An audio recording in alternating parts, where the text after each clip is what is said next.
એમણે જ્યારે સમસભા બનાવી, શા માટે બનાવી? એમણે સમસભા એટલા માટે બનાવી આદિવાસી સ્વાયત્ત રાજ મળે. એમણે માનગઢ ધામ પર સભા એટલા માટે કરી આદિવાસીઓની સ્વાયત્ત રાજ મળે.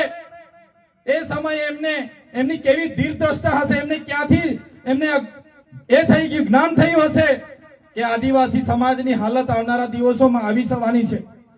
ત્યારે આજથી 100 વર્ષ પહેલા ગુરુ ગોવિંદસિંહે કીધું કે અમારા સમાજને આદિવાસીને સ્વાયત્ત રાજ આપો, અમારા સમાજને અલગ ભીલ રાજ આપો, અલગ ભીલ પ્રદેશ આપો.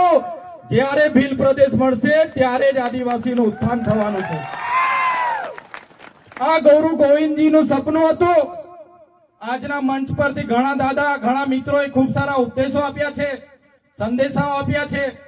આપણે બધાએ ઉપદેશો, એ સંદેશા ગુરુ ગોવિંદસિંહની વિચારધારા પર ચાલવું પડશે.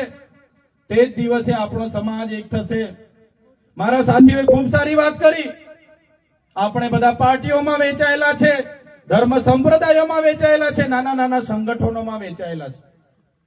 પણ સાથીઓ, આ મંચ પરથી અમે કહેવા માંગીએ છીએ, આવનારી 2027 સુધીમાં ગુજરાતના તમામે તમામ 27 આદિવાસી ધારાસભ્ય આદિવાસી માટે બોલે એવા આવશે. તો આવનારી 28માં રાજસ્થાન અને મધ્યપ્રદેશમાં પણ બોલે એવા આવશે. આવનારી 2029માં મહારાષ્ટ્રમાં પણ આવશે. એવું કામ આપણે બધાએ સાથે રહીને કરવું પડશે. તો જ આપણે ભીલ પ્રદેશ બનાવી શકીશું.